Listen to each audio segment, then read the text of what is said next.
This is Cox's Bazar in Bangladesh, a mass of humanity, the fragile home of a persecuted minority, Rohingya people, mainly Muslims from Rakhine State in Myanmar.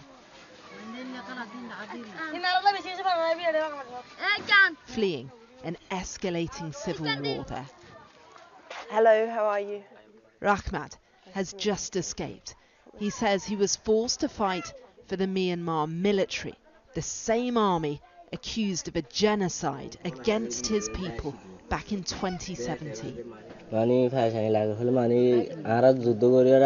It was heartbreaking to fight for those who had massacred our people. We want peace in Rakhine. We do not want to fight their enemies. We just want peace. The military is losing ground in Myanmar.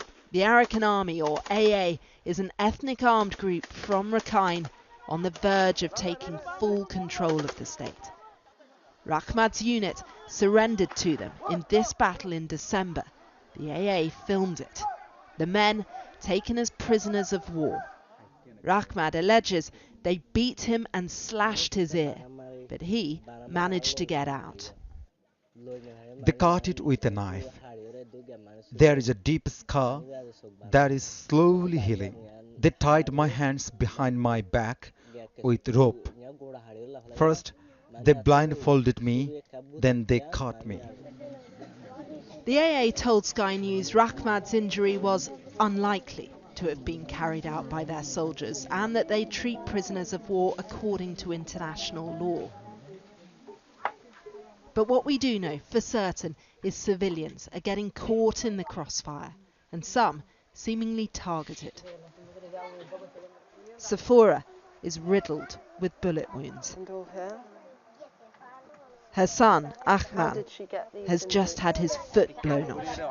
Last week, they fled across the border. The pain is so severe.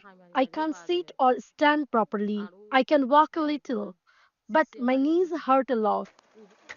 It was an attack on her family home in the middle of the night. They entered our house and shot all my family members. My husband and mother-in-law were killed on spot. After years of oppression, yet again, there's been an exodus of Rohingya, a minority on the move, caught between two warring sides. Everyone we've spoken to crossed into Bangladesh here in Teknaf by taking a boat about 30 minutes across the Naf River from Myanmar. Now, late last year when the fighting was raging, you could hear the battles from this beach. Border and Coast Guard have upped their patrols, but still, at night, many take the risk. But they're not safe in the camps either. Rohingya militant groups are on the rise here. They're determined to crush the AA.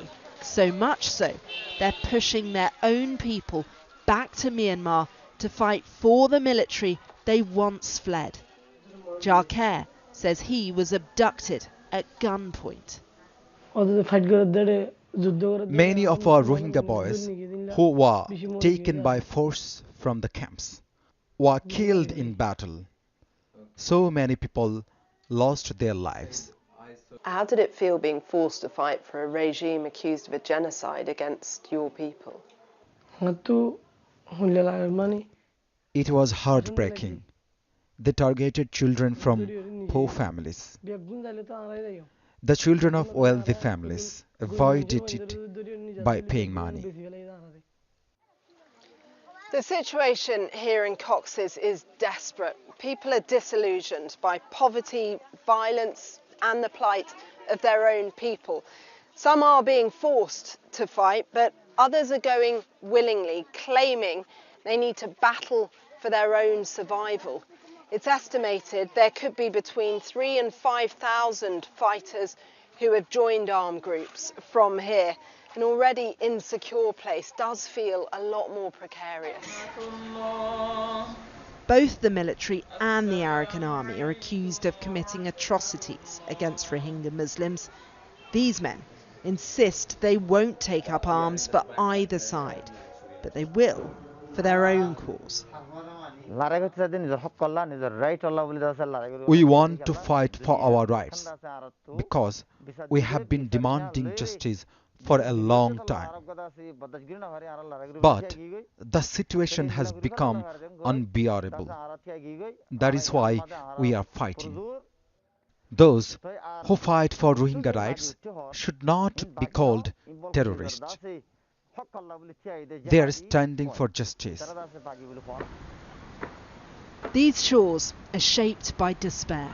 The military denies forcing Rohingya back to the battlefield, but the camps tell a different story, one of surging violence and vulnerability.